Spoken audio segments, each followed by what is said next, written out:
పవిత్రాత్మ స్వరూపులకు ప్రియాత్మ బంధువులారా, శ్రీ లలిత సహస్రనామ స్తోత్రం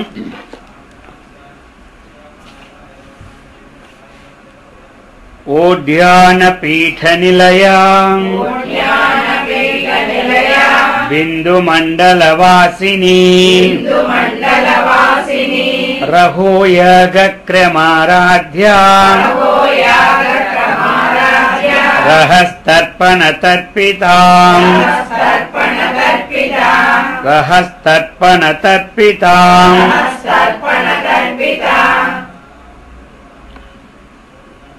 ఓడ్యానపీఠ నిలయా. ఇక్కడ ఓడ్యాన పీఠం అంటే ఆజ్ఞాచక్రం అన్నమాట. ఆజ్ఞాచక్రం అది అంటే ఆ ఆజ్ఞాచక్రమే, అది ఒక కమలం అన్నమాట. ఆజ్ఞాచక్రం అనేటువంటిది ఎక్కడ ఉంటుంది? అది భూమధ్యం ఉన్నదే ఆజ్ఞాచక్రం. అర్థమైందా? అటువంటి ఓడ్యానపీఠ నిలయా, ఆ ఆజ్ఞా కమలమే ఏమి ఓడ్యాన పీఠం అన్నమాట. అటువంటి ఇవన్నీ అక్కడ ఉన్నటువంటి స్థానాలు చెప్తున్నారు అన్నమాట ఇక్కడ. అది ఆ విధంగా అటువంటి పీఠంలో చక్కగా స్థిరంగా ఉండి మనం ఎవరైతే ఆ స్థానంలో దృష్టి మనం పెట్టుకొని చేస్తూ ఉంటుంటామో అమ్మవారి యొక్క కరుణామృత రస ప్రవాహం అనేది కురుస్తూ ఉంటుంటారు. అంది. ఇంకోటి చెప్తున్నారు, బిందు మండల వాసిని అని. అర్థమైందా? బిందు మండలం అంటే ఏమిటిది? ఇది మనకి సహస్రారం కింద తీసుకోవచ్చు. అర్థమైందా? బిందువు అంటే అన్నిటికన్నా పైనే ఉంటుంది. అలాగని అక్కడ బిందువు ఉంది మనకి ఎక్కడ? శ్రీచక్రంలో చివరిలో. అటువంటి అక్కడ ఏమిటది? సర్వానందమయి. సర్వానందమయి. ఆ బిందు మండలం ఎలాంటిది అంటే సమస్త ఆనందముల యొక్క మయం అన్నమాట. అది ఈ లోకంలో సమస్త ఆనందముల యొక్క మయం. అందుచేత అంటే ఏమిటి? బ్రహ్మానందమయ్యి అనమాట. ఆ యొక్క చక్రమందు నివసించినటువంటిదని అర్థం. అంటే ఇక్కడ అర్థం ఏమిటి? ఒకటి సహస్రార చక్రమునందు ఉన్నటువంటిదని అర్థం. అర్థమైందా? సహస్రార చక్రమునందు, ఇందాక ఆజ్ఞా చక్రం చెప్పారు కదా, ఇది సహస్రార చక్రమునందు అది ఉన్నటువంటిది. కది ఈ ప్రకారముగా ఆజ్ఞాచక్రాంత నిలయ, సహస్రార చక్రంలో కూడా నిలయ. ఒక్కొక్కసారి ఒక్క చక్రంలో ఉంటుంటారు అమ్మగారు. ఆ విధంగా ఇంకా చెప్తున్నారు, రహో ఏగ క్రమారాధ్య. ఇక్కడ రహో ఏగ క్రమారాధ్య అంటే ఏమిటి అర్థం? ఇక్కడ ఇక్కడ రహో ఏక క్రమారాధ్య అని మనకి చెప్పినారు. అంటే సహస్రారే పద్మే సహ రహసి సత్య పత్య విహరసే. అర్థమైందా? అదనమాట. కాబట్టి ఇక్కడ ఏమిటి అంటే మనకి సహస్రార పద్మములో రహస్యముగా నివసిస్తున్నటువంటిది.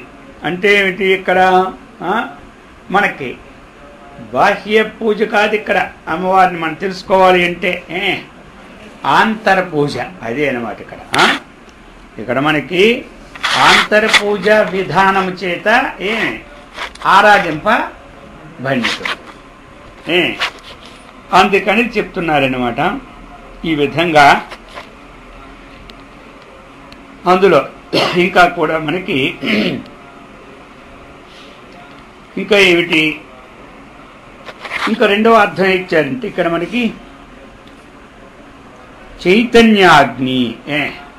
ఇంకోటి చైతన్యాగ్ని యందు పుణ్యాది హోమ రూప యాగముచే ఆరాధింపదగినది. ఇక్కడ చైతన్యాగ్ని యందు పుణ్యాది హోమం. అర్థమైంది కదా? అంటే ఇక్కడ ఏంటి మరి పుణ్యాది హోమం అంటే మనకి ఇక్కడ చైతన్యముడు అగ్నియందు పుణ్యహోమము మున్నగు ఈ వరుసగా వీటికి ఒక 8 ఉన్నాయి. ఈ 8ంటికి కూడా రహోయాగమని పేరనమాట. అయితే ఆ యాగ ప్రయోగమచే ఆరాధింపబడిన దగ్గరది. అంటే అర్థం ఏంటి? ఆ హోమాష్టకమే దేవి రహోయాగమని పేరు. అంటే ఇది ఆంతర్పూజ విధానమని. లేదా యాగ శబ్దము యజుధాతు నుండి మనం తీసుకుంటే ఇంతకుముందు ఎన్నిసార్లు నేను చెప్తున్నాను కదా, యజ పూజ సంగతి కరణ దానాదీనాం యజుశబ్ద ప్రయోగ అని మనం అది తీసుకుంటే మనకి ఇక్కడ దేవపూజ యజ శబ్దానికి యజ పూజ అంటే దేవపూజ, సంగతి కరణ దానముల అర్థములు కలవు యజ శబ్దానికి, వాణి అర్థములు గ్రహించవాలి. ఇక్కడ రహ అంటే ఏమిటి అంటే ఏకాంతం అని అర్థం. ఇక్కడ రహ అంటే ఏకాంతం, అంటే ఏకాంతమున సంగతిని పొందుట రహోయాగం. ఏకాంతమునే సంగతిని పొందుట రహోయాగం. సంగతి అంటే ఏంటి? జీవబ్రహ్మ ఐక్య సంబంధమైన సాధనే సంగతి. ఇక్కడ సంగతి అంటే జీవబ్రహ్మానికి ఐక్యమైన సాధన. అంటే జీవుడు వేరు దేవుడు వేరని లేకుండా జీవబ్రహ్మానికి ఏకత్వ ప్రతిపాదన చేసినటువంటి ఏ విషయమైతే గ్రహిస్తున్నామో ఆ విషయాన్ని సంగతి అంటారు. మన తెలుగులో కూడా ఉంది సంగతి. ఆ పదమే అంతే. ఏం సంగతులే ఈరోజు అంటారు. అర్థమైందా? సంస్కృత పదాలు 160 ఉన్నాయి తెలుగులో. అర్థమైంది, 160 పదాలు అవే. అందుకని ఇక్కడ ఏమిటి అంటే ఇది అన్నమాట. ఆ ఏకాంత విషయంలో అంటే ఏమిటి? ఇక్కడ ఏకాంత విషయము అంటే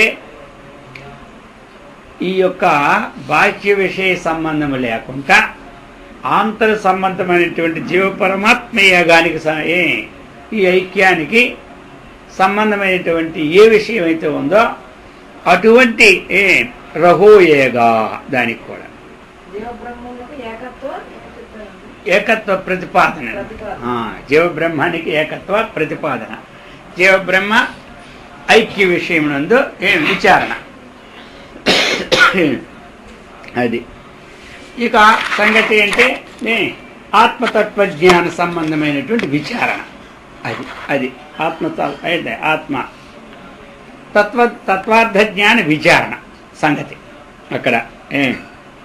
మరి ఇక్కడ అంతకన్నా సంగతులు మనకేమే. ఆయన కూడా సంగతికి అది ఇచ్చాడు. యజు శబ్దానికి కూడా వేదంలో అర్థానికి జీవబ్రహ్మైక్య సాధన విచారణ. అందుచేత ఈ ప్రకారముగా అనగా ఏకాంతమున ఆ యాగమందు ప్రవేశించుటచే పొందదగినది. ఏ యాగమందు? ఈ లోపల అంతర్పూజాన విధానం చేత ఆరాధిస్తే పొందదగినది. అంతా చెప్తున్నారనమాట. రహోయేక క్రమారాధ్య అని. ఈ విషయం గూర్చి ఆపస్తంభ సూత్రం అని ఆపస్తంభుడు వ్యాకరణ శాస్త్రమందు ఆసక్తి గలవానికి మోక్షము రాదు. ఆపస్తంభుడు వ్యాకరణ శాస్త్రమందు ఆసక్తి వాడికి మోక్షము రాదు అన్నాడు. అందుకని ఆయన చెప్పాడు ఎవరు? శంకరాచార్యులు. నహి రక్షతి డుగ్రీకరణ అంటే వ్యాకరణం అన్నమాట. అది అందుకని అయ్యా నహి రక్షతి డుగ్రీ కరణే. ఈ ప్రకారముగా నహి రక్షతి డుగ్రీ కరణే అన్నాడు. ఈ ఆపస్తంభుడు కూడా వ్యాకరణ శాస్త్రమందు ఆసక్తి గలవానికి మోక్షము. ఎందుకంటే వాడికి ఆ సూత్రాలే. ఈ సూత్రంలో ఈ శబ్దం దేని చేత ఇక్కడ ఈ పదం వచ్చిందంటే ఎక్కడి నుంచి వచ్చింది అది అనువృత్తి అనమాట. ఇప్పుడు అదే పని అదే సూత్రాలు ఆయన కూర్చొని ఆ యొక్క పనిని వ్యాకరణంలో 4000 చిల్లర సూత్రాలు ఉన్నాయి. ఈ సూత్రాలన్నీ రోజు ఒల్లి వేసుకుంటుంటారు వాళ్ళు. ఎందుకంటే మరి ఎక్కడ ఏం మర్చిపోతే ఆ వృత్తి ఎక్కడ అందదో ఎవడు అడిగినాడు, నీకు ఇక్కడ ఈ ఠక్ ప్రత్యయం వచ్చి టిక్ ఎలాగైనాడు అనుకోండి, ఇంకా ఆయనకి అది అర్థం అవ్వదు. మళ్ళీ ఎన్ని సూత్రాలు ముందుకు రావాలి. ఆ ప్రకారంగా మోక్షం. అందముకు మేడలు ఎందు ఉండవలేని ప్రీతి గలవానికి మోక్షము లేదు. ఏమంటారు? భోజనమునందు వస్త్రము ఎందు ఆసక్తులకు మోక్షము లేదన్నారు. ఇతరుల చిత్తవృత్తుల్ని గ్రహించుట ఎందు ఆసక్తులకు మోక్షము ఎప్పుడు ఇతర చిత్తాల వృత్తిని గ్రహించడమే తన చిత్తంలో ఉన్న తన చిత్తం.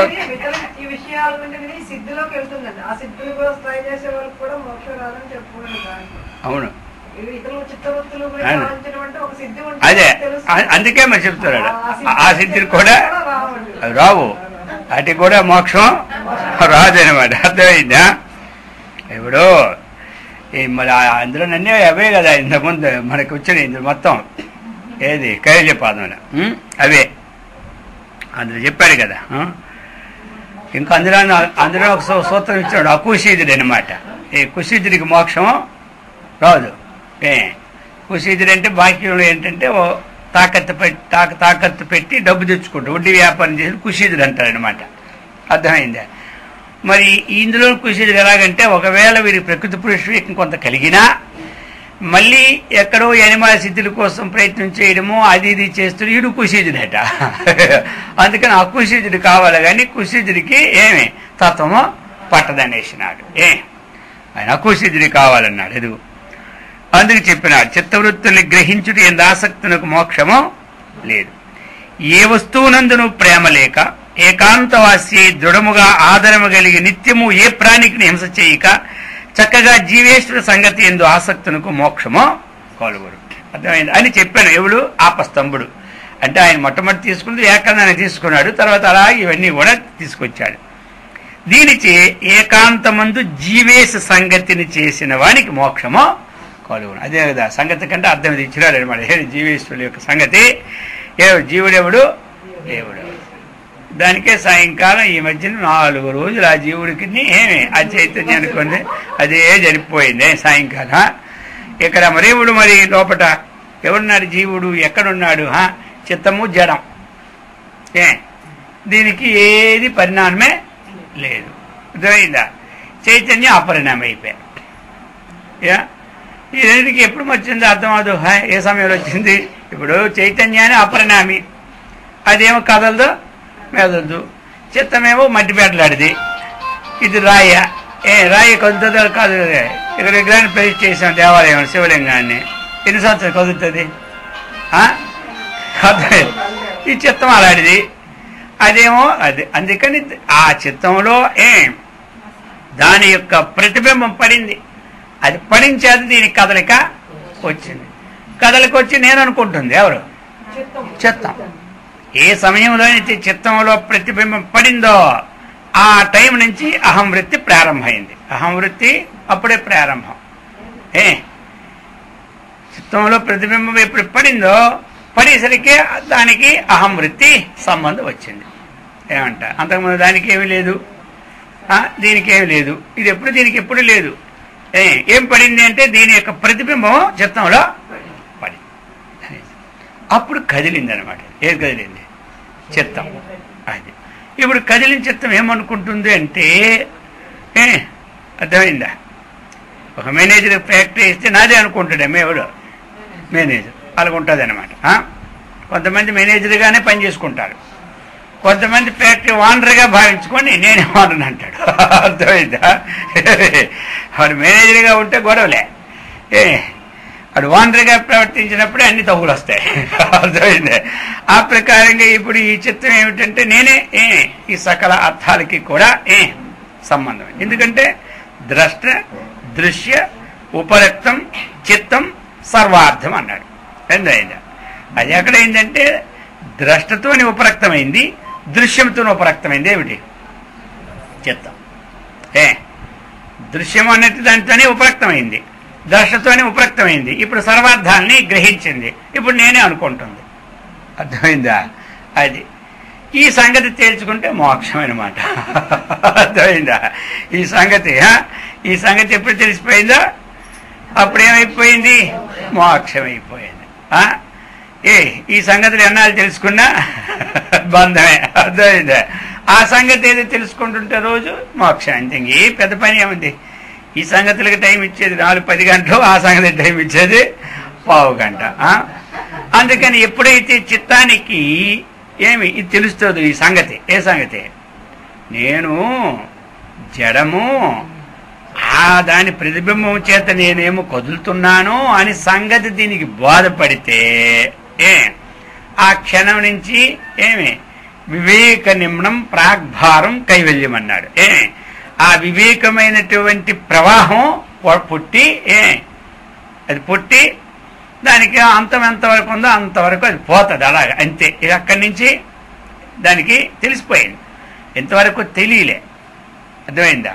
ఇంటి అద్దెలో ఉండి ఇంట్లో ఉండి అందరితో ఇల్లు నాదే అని చెబుతున్నాడు.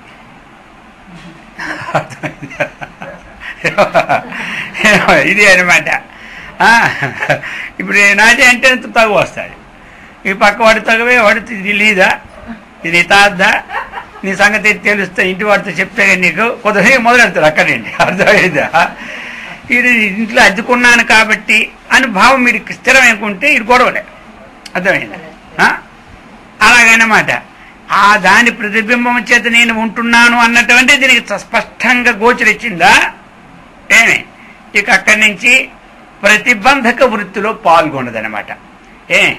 అప్పుడు భోగం అన్న దాంట్లో పాల్గొంటే తెలిసిపోయే భోగ సంగతి. ఇప్పుడు అపవర్గం అన్నటువంటి విషయాన్ని ఎత్తుకుంటాడు. అపవర్గం ఎప్పుడు ఎత్తుకుందో అపవర్గం సంగతి కూడా అది తెలుసుకుంటాడు. రెండు వదిలేస్తుంది. అప్పుడు చెప్తాం ఈ రెండు నాకు సంబంధం లేదు. ఊరిక నేను రాత్రి పనులు కష్టపడి సొమ్ము ఒకటిది సోకు ఒకటిది అన్నట్టుగా నేనేమో ఈ అర్థాన్ని తెచ్చి అర్పించేది, నాకెందుకు ఈ కర్మ, ఇక అది తను ఉండిపోద్ది. అర్థమైందా? ఉండిపోవడమే మోక్షం. ఆ ప్రకారంగా ఏమంటారా కైవల్యమనా? ఈ ప్రకారంగా ఈ జీవేశ్వర సంగతి ఎందు ఆసక్తినికి ఏమిటి మోక్షము కలుగునని చెప్పాను. దీనిచే ఏకాంతమందు జీవేశ సంగతిని చేసిన వానికి మోక్షము కలుగున అర్థము తెలియబడుతుంది. అందుచేత ఈ విధంగా రహోయేక క్రమారాధ్య అంటే ఆంతర పూజా విధానముచే ఆరాధ్యంపడినది. దాని చేత అమ్మవారు మనకి తెలుస్తుంది. ఇక రహస్తర్పణ తర్పిక అది. అందుచేత యది ప్రవిశేత్తు మిథౌ చరిత్వ ప్రవిశేత్ అని చెప్తూ ఉన్నారు. అర్థమైందా? అంటే ఏమర్థం వచ్చింది? అన్నిటినీ చైతాగ్ని యందు హోమం చేయుటచే తృప్తి పొందింపబడినదని అర్థం ఇచ్చారు. అర్థమైందా? అన్నింటినీ మనం అన్నీ ఎక్కడ హోమం చేయాలి అంటే లోపట 16 అధ్యాయాలు వస్తూనే ఉన్నాయి కదా ఆ హోమాలన్నీ, ఆహుతులన్నీ. ఇంద్రియాన్నియే శ్రోత్రాది ఇంద్రియాన్ని అన్యే అని ఈ ప్రకారం ఉదాహరణ ఎందు ఒకటి జౌహతి ప్రాణ అని ఈ విధంగా ఒకటి మనకి అనేక 16 యజ్ఞాల్లో 4-5 యజ్ఞాలు లోపటివే. ఆత్మ సంయమ యోగాగ్నౌ జోహతి జ్ఞాన దీపితే ఇవన్నీ ఏమిటి? మన యజ్ఞాలు. మనకేంటి? ఆత్మ దర్శనానికి సంబంధించినటువంటి యజ్ఞాలు. అందుచేత ఇప్పుడు మనం ఏమిటి? అన్నింటినీ చైతన్యాగ్ని యందు హోమం చేయుటచే తృప్తి పొందినటువంటిది. తర్పిక అంటే ఏమిటి? తృప్తి పొందినటువంటిది అమ్మవారు. అందుచేత ఆ విషయాన్ని మనకి చెప్తూ ఉన్నారు. శ్రీ విద్యోపాసనా మార్గే రహః సంపాద్యైవ ప్రవిశదేతి తదర్థః అని. అందుకని అంటే ఇక్కడ ఏమిటి మనకి? అన్నీ అంటే హోమం చేయడం అంటే అర్థం ఏమిటి? ధర్మము అధర్మము రెండు. ఇక్కడ ధర్మము అధర్మము అంటే ఇక్కడ హోమం అధర్మాన్ని హోమం చేయడం కాదు అర్థం. ధర్మాన్నే మనం ఏ ధర్మ విషయం అయితే ఉన్నాయో ఆ విషయాలన్నీ కూడా ఆ యొక్క పరమాత్మ అర్పణ చేయాలి. అర్థమైందా? ఏవైతే విహితమో ఉన్నాయో ఆ అధర్మము అన్నటువంటిది మనం తీసుకుంటా, అందరూ ఇంకో అన్నీ చేస్తుంటాడు. తోబోయేవాడు అంటే పని చేసి అమ్మవారికి అర్పిస్తుంటుంటాడు. అర్థమైందా? అక్కడ ఎప్పుడు ఈయన ధర్మాధర్మాలు అనేది ఎప్పుడు అంటే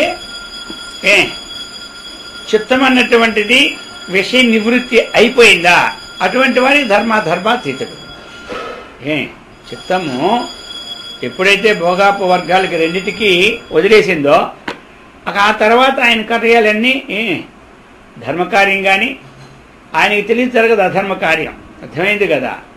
ఏదో ఒక కాలవశాత్తో ఏ దేశవశాత్తో లేకపోతే వస్తువశాత్తో ఏదో జరిగితే జరగచ్చు, కానీ సాధారణమైనటువంటి మాత్రం అధర్మ కార్యాల విషయంలో చేసి భగవంతుని అర్పణ మాత్రం చేయడం కాదు, చేయకూడదు. అటువంటి అతీతిని దేశాన్ని పెట్టు, కాలాన్ని పెట్టు, వస్తువుని పెట్టు, ఏదైనా ఒక అధర్మం వచ్చినా అర్థమైంది కదా, అది ఆయనకు తెలిసి కాదు కదా చేసేది పని. అర్థమైంది కదా. ఒక్కొక్క దేశం ఒక్కొక్క ఆచరణ, ఒక్కొక్క కాలం ఒక్కొక్క ఆచరణ, ఒక్కొక్క వస్తువుకు ఒక్కొక్క ఆచరణాత్మకము. అందుచేత ఇక్కడ ధర్మాధర్మం 2 పదాలు ఇచ్చేశాడు. అందుకు ధర్మాధర్మ కళా స్నేహం పూర్ణవన్హు జుహోమి అహం. కాబట్టి ధర్మాధర్మములు రెండును చైతన్యాగ్ని హోమం ఇచ్చేదునను భావన చే తృప్తి పొందే పన్నది. ఇక్కడ ఏమిటంటే 2 భక్త కన్నప్పలాగా ఆ మూఢభక్తి ఉన్నవాడు అధర్మాన్ని చేసి అర్పించినా పర్వాలేదు, కానీ మనం మాత్రం అర్పిస్తే కుదరదు. ఇక్కడ అది తెలుసుకోవాలి. మరి ఇక్కడ మనకి చెప్పిన ధర్మాధర్మాలు అన్నింటినీ చైతన్యాగ్ని హోమం చేయబడుతున్న భావన తృప్తి పడినది. ఎందుకంటే పరమాత్మ స్వరూపం కంటే నేను భిన్నము కాదు అనే భావనలో వాడు ఒకవేళ ఒక్కొక్క ఏదైనా సరే ధర్మ విరుద్ధానికి చేసేటప్పుడు వాడు ఎలాంటి వాడిని వాడిని శిక్షించినా వాడికి దోషము లేదు. అయితే కొన్ని సమయాల్లో కొంతమందిని శిక్షించకూడదని, కొంతమంది ప్రాణం తీయకూడదని కొన్ని నియమాలు ఉంటాయి కదా. ఎవడో ద్రౌపది అర్జునుడు అప్పుడు అశ్వత్థామని ఏం చేస్తాడు, వధించాయని చెబుతాడు.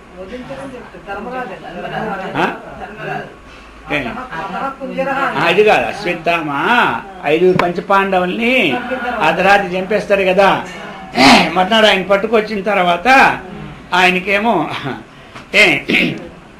ఆయనకేం చెబుతాడు,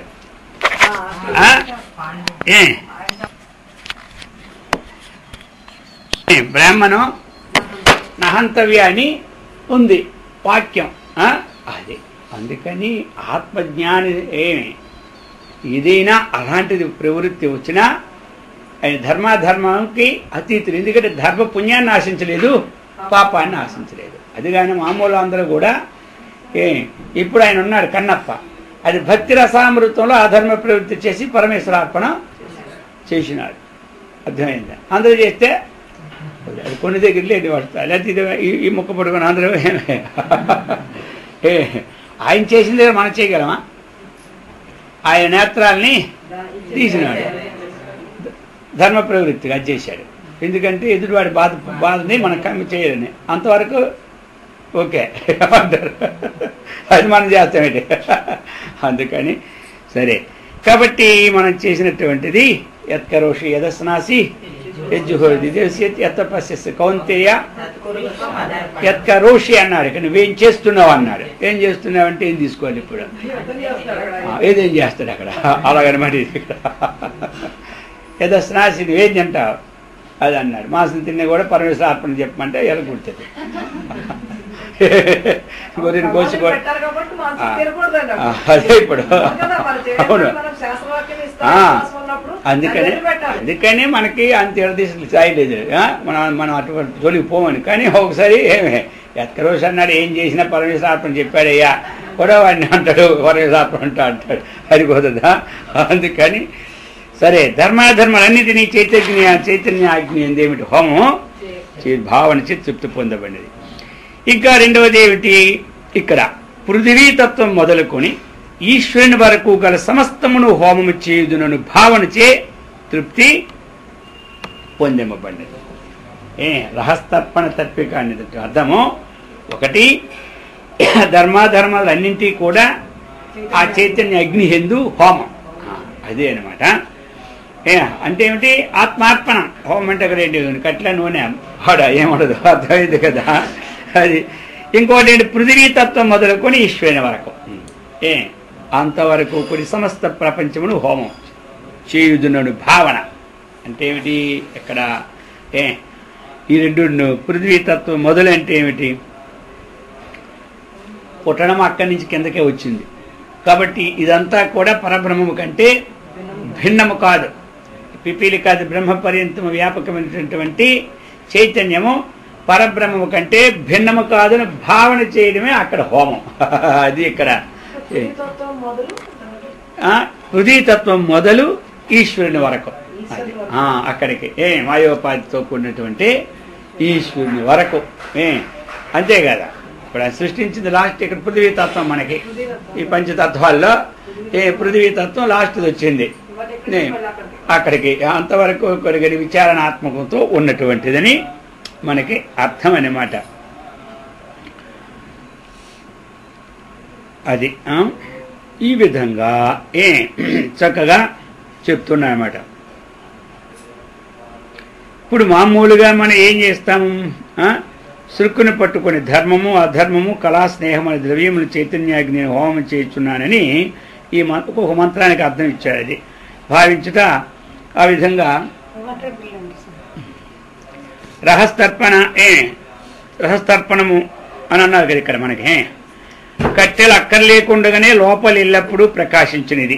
అక్కడ ఏమిటంటే ఇవన్నీ ఏదో అది, ఇక్కడ కట్టెలు లేకుంటే లోపల ఎల్లప్పుడూ ప్రకాశిస్తున్నాం. కాబట్టి అజ్ఞానమైన చీకటిని పోగొట్టున్నది ఆశ్చర్యకరమైన కాంతులు వికసించిన నివాసముగు జ్ఞానాగ్ని యందు ఈ ప్రకారంగా భావన ఏదైతే పృథ్వీ తత్వానికి ఈశ్వరుడు ఉన్నాడో, ఈ సర్వాంతర్యామి చైతన్యం తప్ప అన్యమైనది ఇంకొకటి లేదు అన్నటువంటి భావన ఏదైతే మనం చేస్తూ ఉన్నామో అది దేనింది చైతన్యాగ్ని మనం హోమము చేసినట్టు. అది ఈ ప్రకారంగా సద్యప్రసాదిని సద్యప్రసాదిని విశ్వసాక్షిని సాక్షివర్జిత సద్యప్రసాదిని విశ్వసాక్షిని సాక్షివర్జిత షడంగ దేవతాయుక్త షాడ్గుణ్య పరిపూరిత షడంగ దేవతాయుక్త షాడ్గుణ్య పరిపూరిత. ఇక చెప్తున్నారు సద్యప్రసాదిని తాదృశి ఏకతర్పణాభ్యాం సద్య తదాత్వయేవ ప్రసీదతి తథా. తాదృశి ఏకతర్పణాభ్యాం, తాదృశం అంటే ఇంతకు ముందు చెప్పినటువంటి ఏదైతే మనము ఈ సంగతి అంటే ఏమిటి అంతర్యాగ సమారాధ్య ఏం చెప్పుకున్నాము, రహో ఏగక్క క్రమారాధ్య రహస్థన తర్పిక అన్నాం కదా. అంటే దాంట్లో మనం చేసినట్టు అంతరంగ సాధన ఏదైతే ఉన్నదో అంతరంగ సాధన ఏదైతే ఉన్నదో ఆ అంతరంగ భావన ఏదైతే ఉన్నదో ఆ భావన అంటే ఏమిటి, ఇక్కడ మనకి జీవ పరమాత్మ ఏకత్వం లేదు, ఇదొక అంతరంగ భావన మనం చేసుకోవాలి. పిపీలికాది బ్రహ్మ పర్యంతం వ్యాపకమైన చైతన్యం ఒకటే గాని రెండవది కాదు.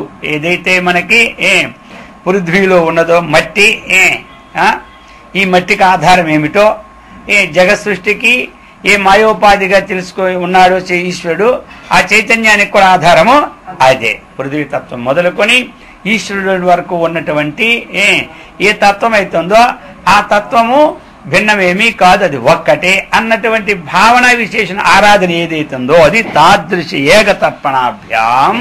అటువంటి యాగం తర్పణాలు చేస్తే సద్య శీఘ్రంగా తదాత్వా ఏవ ప్రసీదతి, తొందరగా అమ్మవారి దర్శనం మనకే అవుతూ ఉన్నది. అర్థమైందా? ప్రసన్నం అయిపోతుంది అనమాట. అందుచేత ఈ ప్రకారముగా చెప్తూ ఉన్నారన్నమాట. సద్యప్రసాదిని అని విశ్వసాక్షిని, విశ్వస్య ద్రష్టి సాక్షాత్ అవ్యవధానేన స్వరూపాత్మక బోధేన ఇది విశ్వసాక్షిని. విశ్వస్య ద్రష్టి అన్నమాట. విశ్వస్య దృష్టి అంటే ఏమిటి? ప్రపంచానికే సాక్షి. అర్థమైందా? ప్రపంచానికే సాక్షి. అది మనకి అంటే ప్రపంచానికే సాక్షి అంటే అర్థం ఏమిటి?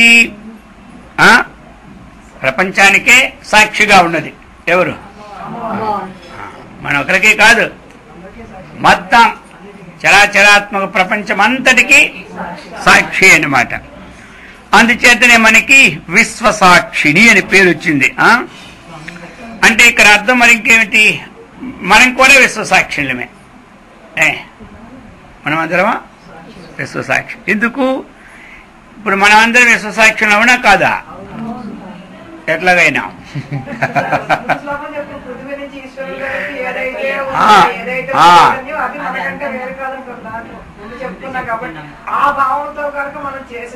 అది విశ్వసాక్షి. అర్థమైందా? ఇది అనమాట. అర్థమైందా?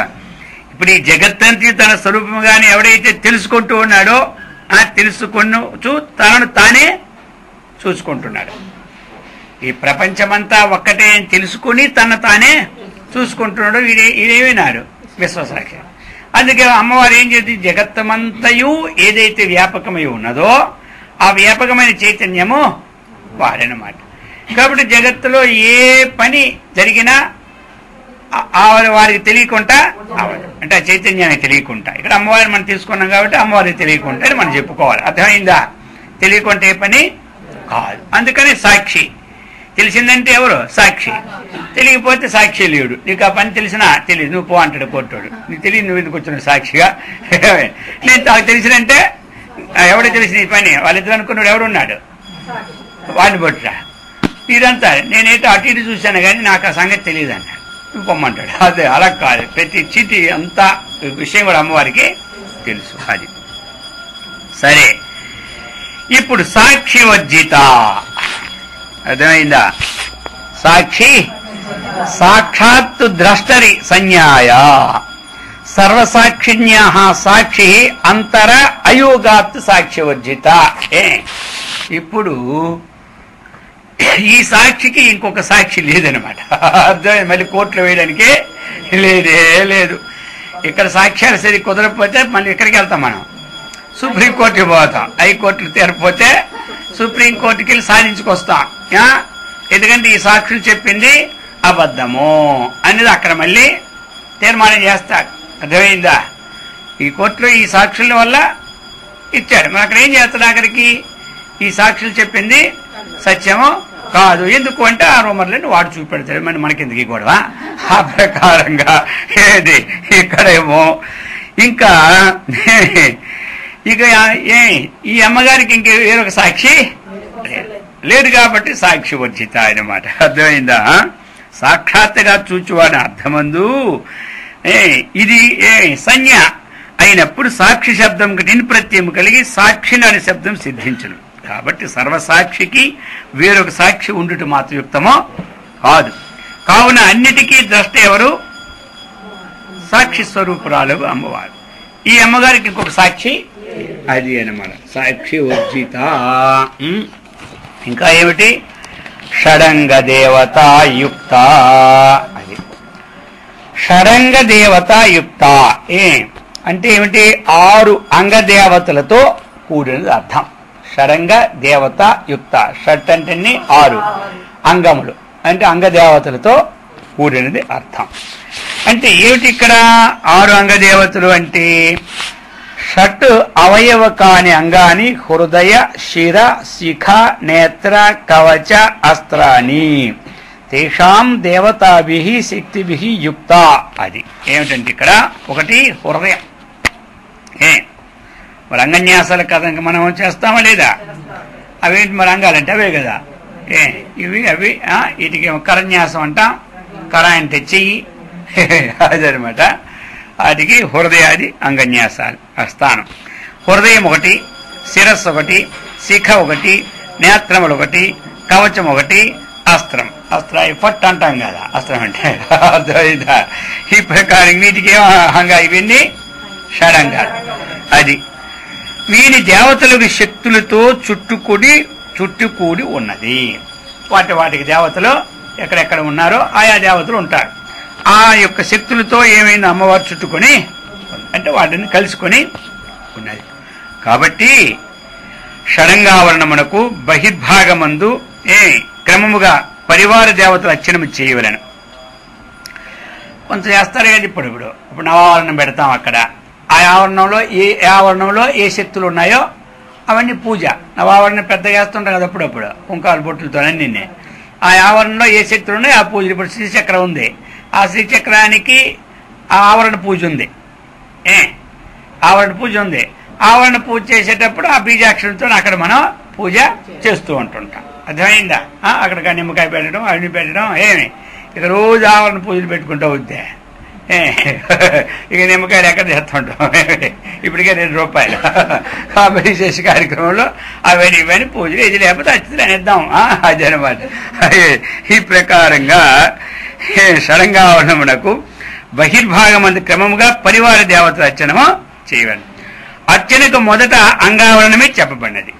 అర్చన మొట్టమొదటి అందుకనే మనం చూస్తాం కదా, గుల్ప పూజామి, పాదో పూజామి, ఇవన్నీ ఏమిటి అంగ పూజ. రోజు మనం అవి చేస్తుంటాం. ముందు గుల్ప పూజామి, పాదో పూజామి ఏమి చేస్తుంటాం. అదేనమాట. కనుక అంగదేవతలు కూడా ఆవరణ దేవతలే అవుతున్నారు. అంతేగాక వీరిని కలిపినప్పుడే అంగావరణ దేవతలు 3, అంగాంగ దేవతలు 6 కలిపి మొత్తం ఎన్నైనా 9 అయినాయి అన్నమాట. 9 మంది నవావరణ దేవతలు అవుతారు. అప్పుడు ఈ నవావరణ సంఖ్య పూర్తి అవుతుంది. కావున నవావరణ దేవతల్లోని వారిని అంగదేవతలతో కూడి ఉన్నటువంటిది ఒక అర్థం. నవావరణ దేవతల్లో కూడా ఈ అంగదేవతలతోనే కూడి ఉన్నది ఒక అర్థం. 2, షడంగములకు అధిష్టాన దేవత మహేశ్వరుడే కావున అతనితో కూడి ఉన్నదని ఒక అర్థం. ఈ విషయం దేవీ భాగవత ముందు కలదు. సర్వజ్ఞత్వము, తృప్తి, అనాది బోధ, స్వాతంత్ర్యము, నిత్యము, అలుప్త శక్తి, తర్వాత అనంతత్వము, ఈ 6 మహేశ్వరునికి అంగములు. ఆ విధంలో తీసుకుంటే 6 అన్నమాట. ఏమిటి? 1 సర్వజ్ఞత్వం, 2 తృప్తి, 3 అనాది బోధ, 4 స్వాతంత్ర్యం, 5 నిత్యం, 6 అనంతత్వం. అర్థమైందా? ఇవి 6 మహేశ్వరునికి ఏమిటి? అంగములు. కాబట్టి ఈ ప్రకారముగా ఈ అంగములకు అధిష్టానం ఎవరంటే మహేశ్వరుడు. అటువంటి మహేశ్వరుడితో అమ్మవారు కూరున్నారు కాబట్టి అదొక అర్థం. ఈ అర్థంలో ఇది షడంగ దేవతల్లో ఆవరణ పూజలో యుక్తం. నవావరణ తీసుకుంటే 6 ప్లస్ ఆ 3 కలిసి, ఇంకా సరే మహేశ్వరునితో కూడి ఉంది కాబట్టి మహేశ్వరులు 6 ఉన్నాయి. అందుచేత ఈ విధంగా షడంగ దేవత యుక్త. ఇంకా ఏముంది? షాడ్గుణ్య పరిపూరిత. అది షాడ్గుణ్యం. ఇప్పుడు ఈ షాడ్గుణ్యం అంటే ఏమిటి? షడ్గుణాలు. అర్థమైందా? షడ్గుణాలు ఇవి అప్పుడప్పుడు మనం చెప్పుకుంటే ఉంటాం. ఏమిటి షడ్గుణాలు? ఐశ్వర్యం 1, ధర్మము 2, యశస్సు 3, శ్రీ అంటే లక్ష్మి 4, జ్ఞానము, వైరాగ్యం. అర్థమైందా? ఈ షడ్గుణైశ్వర్య సంపన్న అంటే ఇవేనమాట. షడ్గుణైశ్వర్య సంపన్నుడు అంటే ఇది. ఇవి ఉండాలి. ఐశ్వర్యం ఉండాలి, ధర్మము ఉండాలి, యశస్సు ఉండాలి, ఇంకా లక్ష్మి ఉంటుంది, జ్ఞానం ఉంటుంది, వైరాగ్యం ఉంటుంది. ఈ 6 మన దగ్గర ఉంటే మనం ఏమవుతాం? షడ్గుణ సంపన్నం. ఈ 6 మన దగ్గర ఉన్నా మనకి జీవితాంతం ఉండవు. అర్థమైందా? కాబట్టి అమ్మవారి దగ్గర ఉంటాయి. ఎంతమంది యశస్సు కోరితే అంతమందికి ఇస్తూనే ఉంటుంది, ఎంతమంది ధనం కోరితే అంతమందికి ఇస్తూనే ఉంటుంది. ఇచ్చిన తర్వాత ఎప్పుడు తగ్గిపోదు. అమ్మవారి దగ్గర తగ్గదు. మన దగ్గర ఇచ్చినామనుకో పేరు కోసం ఊరి దెబ్బ అయిపోయింది అంటాడు. పేరు కోసం ఊరి దెబ్బ తీసుకున్నాడు అంటారు లేదా పల్లెటూళ్ళ? అది అనమాట. ఆ విధంగా అయిపోద్దాం. అందుకని ఈ విధంగా షడ్గుణ, ఇంకా షడ్గుణేశ్వరం అంటే ఏమిటి చెప్పినారు. సంధి, విగ్రహ, యాన, ఆసన, ద్వైతీభావ, సమాశ్రయాణం, కామందకోక్తానం, ఐశ్వర్య కామందకోక్తానం. ఆ శాస్త్రంలో చెప్పినాడు. కామందుకుడు వ్రాసిన అర్థశాస్త్రమందు రాజీనీతిని గుర్చి చెప్పిన సందర్భంలో ఏమిటంటే సంధి, విగ్రహము, యానము, ఆసనము, ద్వైతీభావము, సమాశ్రయమని 6 గుణాలు చెప్పినాడనమాట. అర్థమైందా? అందుకని ఈ 6 గుణాలు సముదాయంతో నిండి ఉన్నదని ఒక అర్థం. ద్వైతీభావము, సమాశ్రయం. విడగొట్టడం, అర్థమైందా, మళ్ళీ సమానం చేయడం ఏమంటారు ఇంచుమించు. కాబట్టి ఈ విధంగా మనకి ఈ భావాలతో చెప్తూ ఉన్నారు. చెప్పి స్వయంగా దేవత యొక్క షడ్గుణ్య పరిపూరిత. మనం ఎక్కువగా ఈ యొక్క షడ్గుణేశ సంపన్నాలు తీసుకుంటే మనకు చాలు.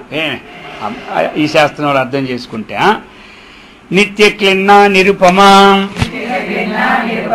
నిర్వాణ సుఖదాయిని నిత్యా షోడశికా రూపా శ్రీకంఠార్ధ శరీరిని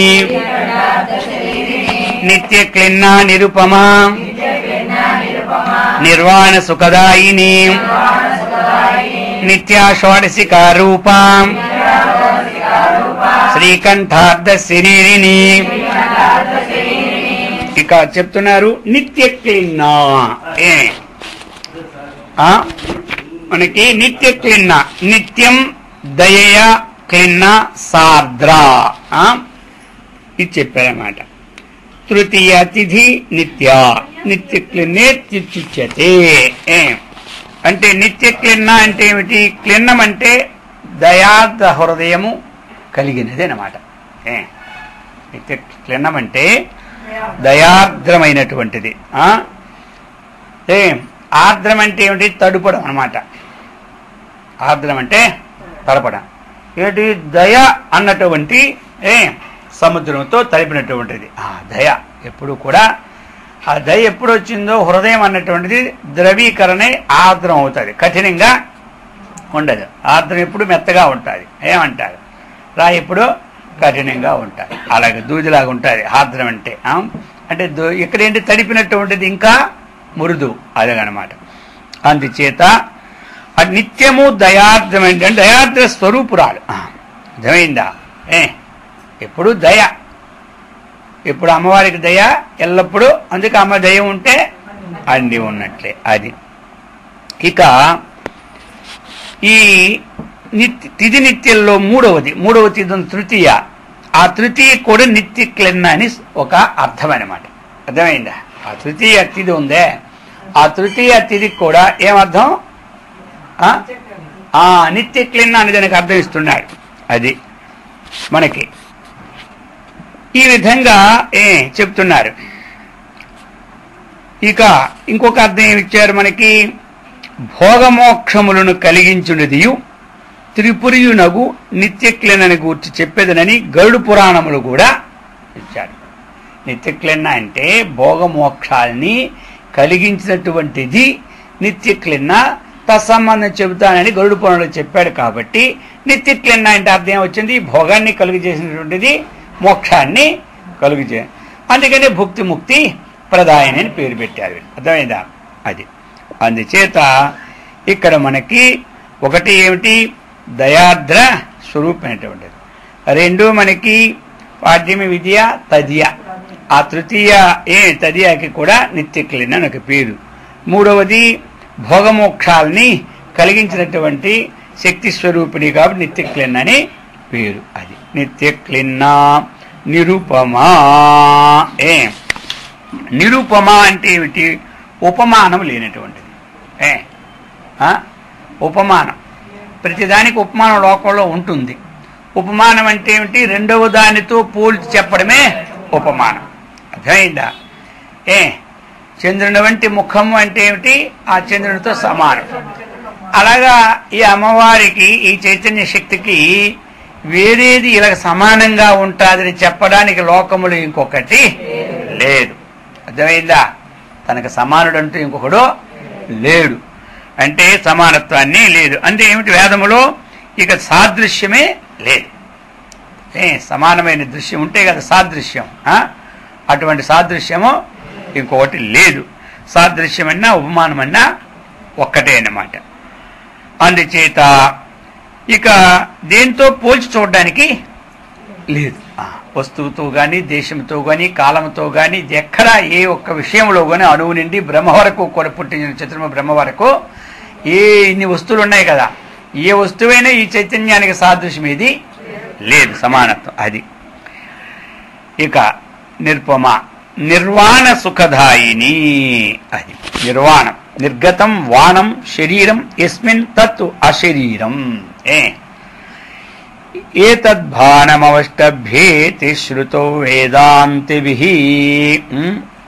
చెప్తున్నారు నిర్వాణం అంటే ఏమిటి? మోక్షం. లభంతే బ్రహ్మ నిర్వాణం ఋషయక్షీణ కల్మషాః. ఋషయః క్షీణకల్మషాః నిర్వాణం లభంతే ఉంది కదా మనకి. ఏషా బ్రాహ్మీ స్థితి పార్థ నైనాం ప్రాప్య ముహ్యతి స్థిత్వా శ్యామంత కాలేపి. ఇది అయ్యా ఈ నిర్వాణాన్ని బ్రహ్మ అద్వైత బ్రహ్మ నిర్వాణం రుచ్యతి అధిగచ్చతి పొందుచున్నాడు. కాబట్టి నిర్వాణ సుఖదాయిని మోక్ష సుఖాన్ని అమ్మవారు మనకిప్పుడు ఇచ్చినటువంటిది. ఇక్కడ వానము అన్నారు. నిర్వాణం. వానము అనగా శరీరం. వానం అంటే శరీరం, నిర్వాణం అంటే శరీరం లేనిది. అర్థమైంది కదా. వానం అంటే శరీరం, నిర్వాణం అంటే శరీరం. శరీరం ఎప్పుడున్నదో మూడు ఉంటాయి మనకి. అర్థమైందా? స్థూల శరీరం, సూక్ష్మ శరీరం, కారణ శరీరం. సూక్ష్మ శరీరానికి కప్పు ఇదనమాట. అర్థమైందా? కారణ శరీరం కప్పు అదనమాట. ఇక్కడ 3 కప్పులు మనవి. అంతే. అవిద్యా సంబంధం. సూక్ష్మ శరీరం అంటే లింగ శరీరం. దానికి అవే కదా మనం ఇప్పుడు చెప్పుకునే పంచ జ్ఞానేంద్రియాలు, పంచ కర్మేంద్రియాలు, ఇంకా ఏమిటి పంచ ప్రాణాలు, ఇంకా ఏమిటి మనస్సు, బుద్ధి. చెప్తే తప్పులే, అది తప్పేమిలే. అది చెప్పుకుంటే 16, అది చెప్పకపోతే బాస్ 2. అసలు అంతకన్నా ఒకటి చెప్పి తీసుకుంటే గొడవలే. 16 అయిపోయింది. అది ఏదో ఈ మనసు అటు తిరుగుతుంది చెప్పి మొత్తం మీద 17 పెట్టేసినాడు ఎవడో అప్పుడు. కాబట్టి అంతకన్నా ఒకటి పెట్టి ఈ పంచ జ్ఞానేంద్రియాలు, పంచ కర్మేంద్రియాలు, పంచ ప్రాణాలు చెప్పుకుంటే బస్. అసలు చెప్పాలంటే పంచ ప్రాణాలు అవసరం, ఒక్క ప్రాణం చెబుతూ ఇచ్చాడు. ఇంకా అక్కడికి వచ్చి ఇప్పుడు అంటే ఎందుకు అంటే అక్కడ ఈ కర్మేంద్రియాలు అన్నటువంటివి ఇక్కడ ఉండిపోతాయి. ఈ కర్మేంద్రియాలు కొన్ని అధిష్టాన దేవతలు ఇక్కడ తీసుకుంటున్నాం. అంతే తీసుకోవాలి. ఇప్పుడు కర్మకి ఇంద్రియాలు, వీటిలో ఏమిటంటే ప్రేరణ కలిగించేది అధిష్టాన దేవత ఉంటుంది. అర్థమైందా? అధిష్టాన దేవత, అధిష్టాన దేవత సమూహం ఇక్కడ తీసుకోవాలి. అది అనమాట. ఇవి గోళకాలు, ఇంద్రియ అధిష్టాన దేవత అవి అనమాట. అందుచేత ఇక్కడ కర్మేంద్రియాన్ని ఇచ్చినాడు. అర్థమైందా? ఇవి కూడా ఇక్కడే ఉండిపోతాయి గోళకాలు, అవి కూడా ఇక్కడే. వాటిని మనకి కర్మేంద్రియాలుగా చేయడానికి తగినటువంటి శక్తిని పురికొల్పేవి, జ్ఞానేంద్రియాల శక్తి వరకు పురికొల్పి అవి లోపల ఉన్నాయి కాబట్టి అవి అదనమాట. దానితో సంబంధం వాటికి ఉంది కాబట్టి కర్మేంద్రియాలు, జ్ఞానేంద్రియాలు ఇక్కడ చెప్పుకోవడం వచ్చింది. అసలు లెక్క చేసుకుంటే పంచ ప్రాణాలు మనం చెప్పుకుంటున్నాం. ప్రాణ ఏకః వృత్తిభేదాత్ పంచదా భవతి. అర్థమైంది? ప్రాణం అనేది ఒక్కటే. అయితే ఇంకా అది కలిపి ఇంకా అది ఒకటి చెప్పి ఇది ఒకటి చెప్పుకుంటే 12 లేక శరీరం ఇక 12 అవుతాయి. అర్థమైంది? కాబట్టి ఆ ప్రకారంగా 16 లేదా 17 వాడికి భాషలు ఉన్నవి. అది ఇది లింగ శరీరం ఏమంటారు. అది ఈ లింగ శరీరం అంటే ఏమిటిది మనకి? అవి అటు ఇటు వచ్చి పోయేది ఏమిటే? లింగ శరీరమే. అదే లింగం అంటే సూక్ష్మ శరీరం. లింగం అంటే ఏమిటి? లీనం గమైతి లింగం ఏమంటారు దాని? గమాగా లిం గమ్ లింగ, లీనం లీనం అది సూక్ష్మంగా లీనమై గమైతి గమాగమనాభి చేస్తుంటది కాబట్టి అది లింగ శరీరం. అర్థమైందా? సూక్ష్మ శరీరం. కారణ శరీరం అంటే అది ఏమిటంటే అవిద్యా సంబంధం. మన అంతఃకరణములో తన్ను తాను తెలుసుకోకపోయినటువంటి ఏదైతే అవిద్య ఉందో ఆ అవిద్యా సంబంధమే కారణం, ఇంకేమీ లేదు. అజ్ఞానమే కారణ శరీరం. అది ఆ అజ్ఞానం ఉంటే అర్థమైంది కదా. దానికి సంబంధమైన వృత్తులతో ఉంటాం కాబట్టి లింగ శరీరం మనకు ఉంటుంది. ఆ లింగ శరీరం దాచుకోవడానికి ఏమిటి ఇది ఉండాలి. మీ శరీరానికి ఏమో బట్ట ఎలాగ లోపల